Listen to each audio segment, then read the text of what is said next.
They came from cities and small towns, from farms and homesteads. I was born in Elmore City, Oklahoma. Broken Bow, Oklahoma. I was born in Louisiana. I was born in Platteville, Colorado in 1920. Most leaving home for the first time.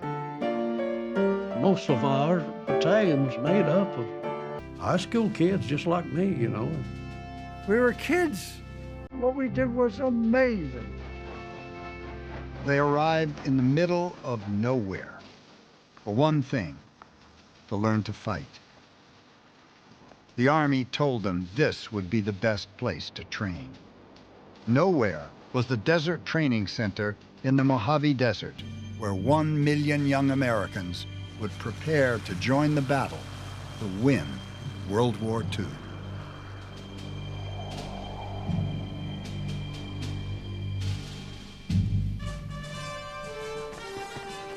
The 20th century was witness to war on a scale never before imagined.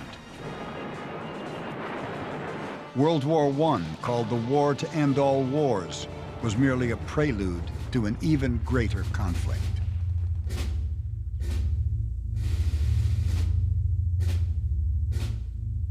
Well, by the late 1930s, Germany was armed to the teeth.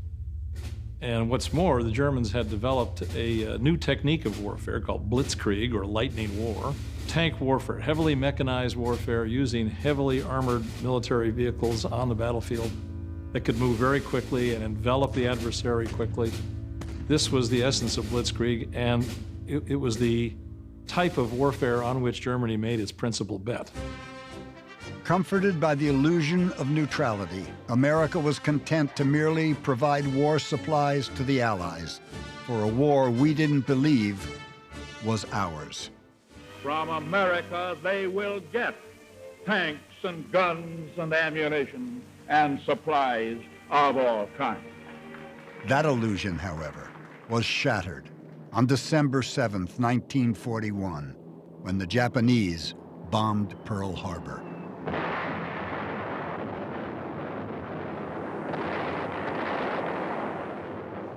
I was only about 17 years old. I wasn't ready for wars and all that stuff then. I was ready for skating rinks and just dancing with girls. Somebody said the Japs bombed Pearl Harbor, and being very bright and articulate and up to date, I asked, where is Pearl Harbor? Japanese planes had been sowing death and destruction for an hour on American highways. Tens of thousands of young men reported for duty, flooding training camps with raw recruits. I was fighting because I was supposed to. I was drafted. I'm no hero. I received my draft notice. It was one of the happiest days of my life. I got a dear letter from the president, a nice dear letter, John. Tickled to death to know that you're gonna be joining my army. I wasn't ready to fight, especially with a gun, because that's dangerous. The Japanese attack put American forces on the defensive in the Pacific. While most of his advisors favored a direct assault on Hitler in Europe, President Roosevelt agreed to British Prime Minister Winston Churchill's plan to attack the Axis powers in North Africa, where they were weaker. But American troops would need training and conditioning to contend with the special demands of desert warfare. We found out that we were being transferred out of basic training into a specialized training. We thought we was training to go to North Africa and get Rommel with Patton. The War Department assigned the task of finding an appropriate location for training troops to fight in desert conditions to General George Patton. George Patton grew up in Southern California, largely in Pasadena, in the shadow of the San Gabriel Mountains, on the other side of which begins the Mojave Desert. He knew it as a boy and a young man, and he knew there was a lot of fairly empty real estate out there. And more than many of his contemporaries, he understood the logic of mechanized warfare, tank warfare, and how it can change the nature of the whole battlefield dynamic. After a 4-day tour of prospective sites, Patton declared it the best training area he'd ever seen. It was desolate, remote, and in his estimation, large enough for any training exercise. The boundaries of the Desert Training Center spanned an area from southeastern California to western Arizona and the southern tip of Nevada. What you see behind me is just a small part of what was once the enormous 18,000 square mile Desert Training Center. It was established in April of 1942. There were steep mountains, deep valleys, playas, dry lake beds, rugged washes. It was really a rough terrain and the perfect place to prepare our men for the rigors of combat that they would soon be facing.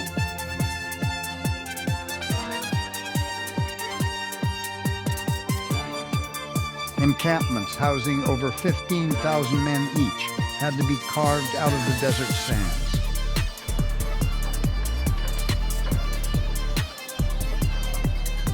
Virtual tent cities with streets, water, electricity, communications, and medical facilities.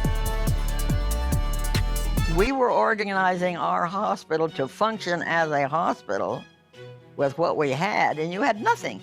You started from scratch. Most hospitalization during wartime or not is actually taking care of medical patients rather than wartime wounds. But I had enough of that later too. Water came from the Colorado River Aqueduct, built in the 30s to supply the city of Los Angeles, while 3 different rail lines crossing the Mojave brought in supplies, equipment, and troops. By the spring of 1942, the DTC was in operation. Having gone through basic training elsewhere and assigned to established units, troops were coming to complete their training in Golden, California, the land of movie stars, orange groves, and sun-drenched beaches, or so they thought. The biggest surprise to me was wondering where in the hell are we going? We didn't know where it was going. And Lord, you could see the morale of the boys, how it dropped when they found out they was going to be sent to a desert. You take old farm boys, they weren't ready for desert sand right then. You should have heard some of these guys cuss in California. But you can't blame them not seeing any place else in the state and then dropping them off here in no man's land. Sergeant Horace Barrett, 709th Tank Battalion. A lot of the guys, they groaned. When I saw the desert, I loved it. We went out there, it was springtime. The desert was blooming.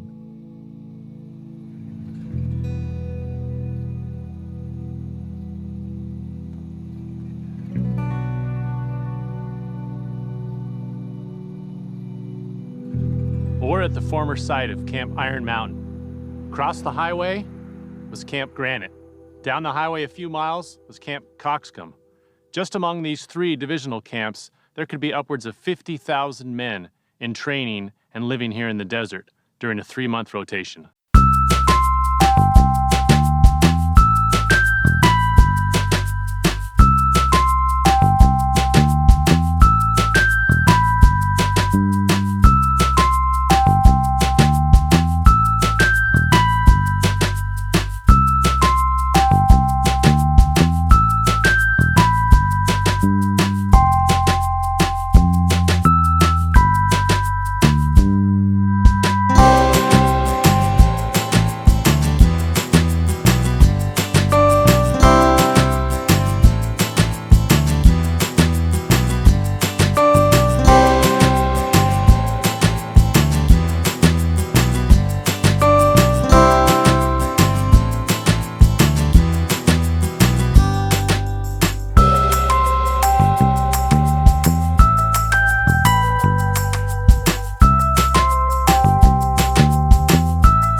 live 4 in a tent with dirt floors and cots.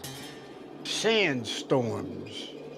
You could be laying on your cot, taking a little rest coming from a 15-mile hike, and all of a sudden, it was like a whirlwind going around in a circle, and all of a sudden, when that whirlwind got underneath that big pyramidal tent, it just destroyed it, just take it away. Then from there, we graduated to pup tents. And then from there, we graduated to sleeping on the ground, no tents at all. It was just sand in your bed, sand in your shoes. We had to live with sand. We got to where we hated sand. There was no place to relax. There was no kitchens. Eating out in the desert, finding a rock to sit down on, and probably had Jell-O and gravy all in the same cubicle. It was hot, sweaty, and dirty. But I guess they wanted to put us through some of that stuff because we was going to get a bunch of it later. Once settled in camp, the men trained from morning until night. Pilots practiced bombing, strafing, aerial combat, and troop support maneuvers, while tankers learned battlefield tactics and techniques, making use of the wide open spaces. Engineering battalions constructed camps, airfields, and other facilities. Supply units learned to operate within vast distances. And the foot soldier, he learned how to attack the enemy, to take and hold ground, to contend with the desert, and to survive. Monday night, we left here on a 200-mile road march with the new tanks. We didn't have any sleep from Sunday night to Wednesday night. We were on the road with the tanks all of that time. It was hell. Sergeant Horace Barrett, 709th Tank Battalion. We didn't rest at all. We had limited water. Imagine in the heat how much water we required. And guys were actually fainting and dropping like flies. What you've tried to do is to forget about where you are. To forget about the heat. Keep those things off your mind and do what you've taught to do about conserving water. We had to dig in the gun, dig foxholes, and simulate combat. Out of the desert, I must have dug 1,000 holes. Some infantrymen had to dig this foxhole as a part of an extensive defensive position arrayed all along this ridge here. You can see hundreds of foxholes and other defensive positions, and it was all designed in a strategic way to command the heights over this valley that approaches Palin Pass.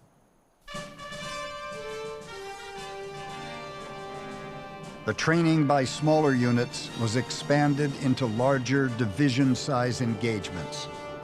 Ultimately, multiple divisions involving tens of thousands of men and their equipment would face off in the desert. Well, this really is the holy grail of training for the Desert Training Center. This is Palin Pass, right behind me. Commanders had to learn how to not only coordinate working infantry and armor and artillery and aircraft together, but they had to learn how to do the logistics of supplying those men in the field and working communications to an effective way.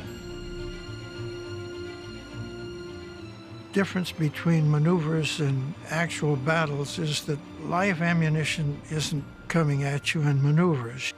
It physically helped people develop themselves. Also, it instilled teamwork and comradeship, which you needed in actual battle.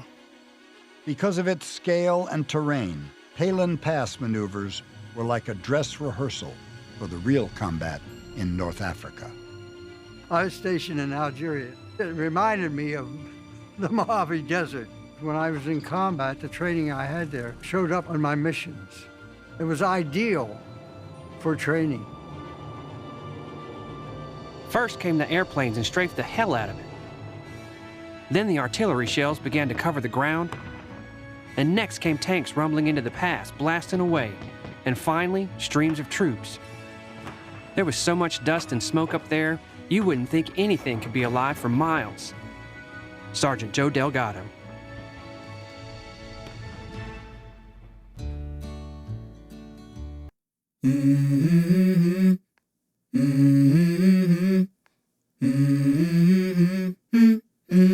Let's go.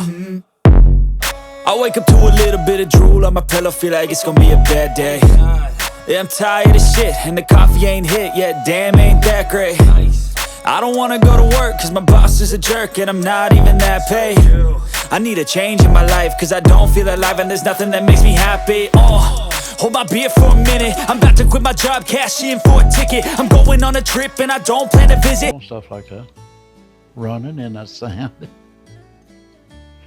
Yeah, it was a good practice.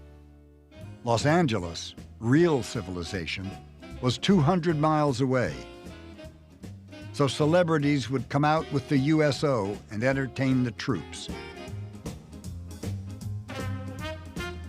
The Desert Battalion brought busloads of chaperoned young women to the camps for dances in the desert.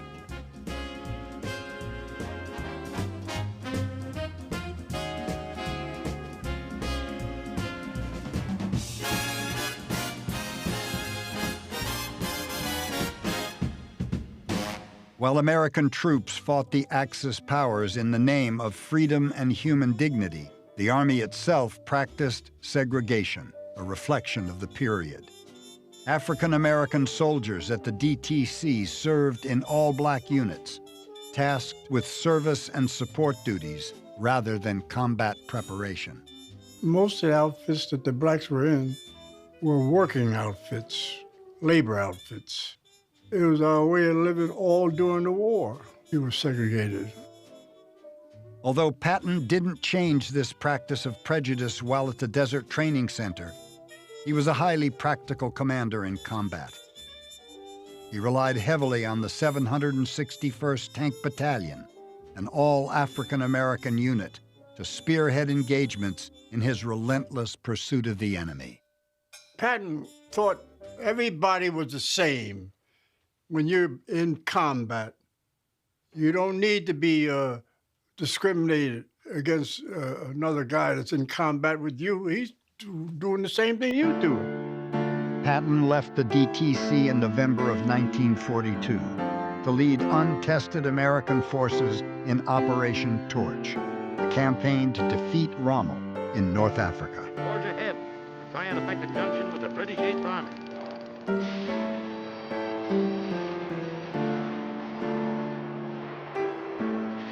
The North African campaign was the first time the American forces in World War II confronted the Nazi and fascist adversary. And it was a pretty bloody training ground because the American troops were not that well prepared. They were quick green troops. One of the things that became apparent in North Africa was integrating ground troops, infantry, tank, mobile warfare. It proved to be very, very, very complicated. We got our noses very badly bloodied at places like Kasserine Pass and others. The disaster at Kasserine Pass led overall commanding General Dwight Eisenhower to place Patton in charge of the Second Corps. Patton immediately set out to restore discipline and morale. Having never trained under Patton or at the Desert Training Center, soldiers received a crash course in Patton doctrine. Our first introduction to George Patton, off to the left, was a guy with a shiny helmet and a couple of ivory, not pearl-handled, ivory, 44s, not 45s, standing next to a Jeep. And he stopped our unit.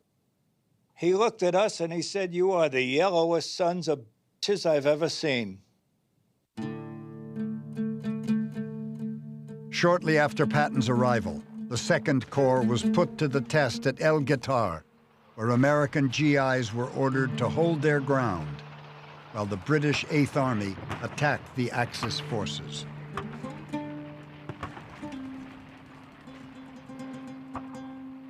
Caught in a vice, Rommel sent his trusted 10th Panzer Division to break through the American lines, only to be repulsed and decimated in what became the first American victory against the German Wehrmacht. So the experiences received in battles and overseas locations, particularly North Africa, were brought back here to the Desert Training Center, and they were applied to the training doctrines used here. You don't knock out a Tiger tank by firing a 75 millimeter gun straight at him. So you gotta find a way to maneuver around him. And the best thing to do is throw out a smoke screen where he can't see what you're doing, that you might take your tank and slide around to the side or to the rear, and you can knock out a Tiger tank that way. Otherwise, you're just wasting your ammunition. By May of 1943, the Allies had vanquished Axis forces in North Africa. Their next objective was liberating Italy before crossing the English Channel for the main invasion of Europe. Soldiers and airmen from the DTC played an important role in subduing Nazi forces, just as they did against the Japanese in the Pacific Theater. Hitler and Nazism was an evil. No other word could describe it. It's either kill or be killed. And I don't think the American people was brought up to be killers. You know what I mean?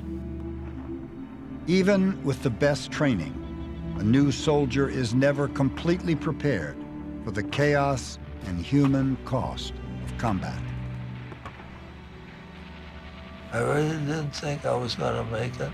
None of us had that feeling that we were going to make it because the combat was so severe.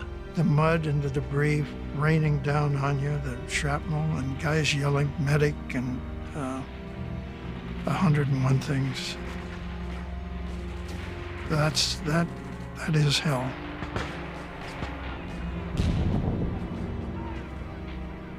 Some of the young men were very stoic, no discussion. But I have learned over the years that the worst thing you can do is bury your memories.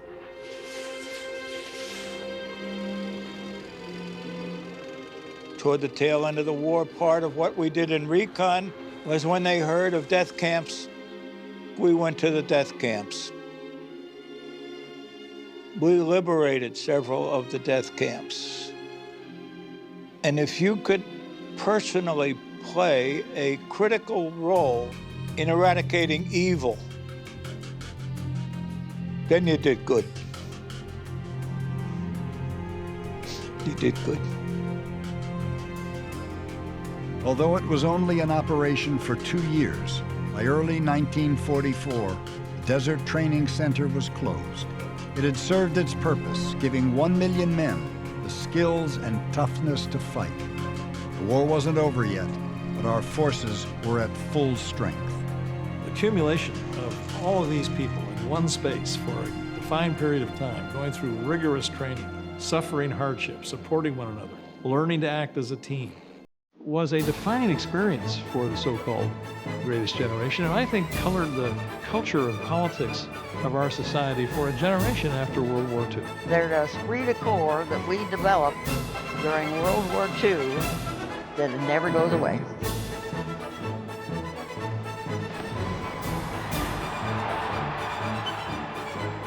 We went downtown San Francisco. Everybody was on the street. It was great. All the guys were standing on the side of the rail of the ship, and there wasn't a dry eye when we passed by the Statue of Liberty.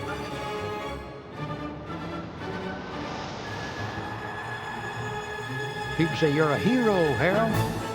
I said, "Yeah, at that time I was."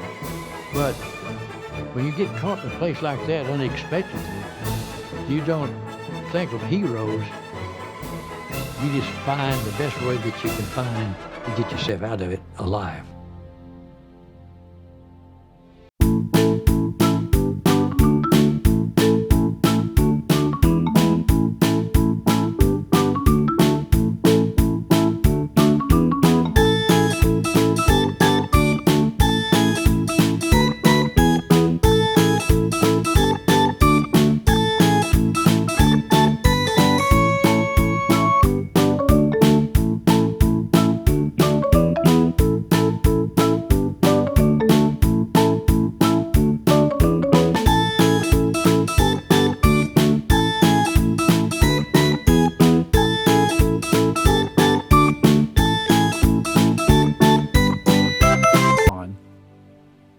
his kind that won the war. The remaining artifacts left behind testify to the determination, the sense of duty, and the sacrifice of all who came to this harsh and beautiful place in defense of freedom. It's for the ages to determine.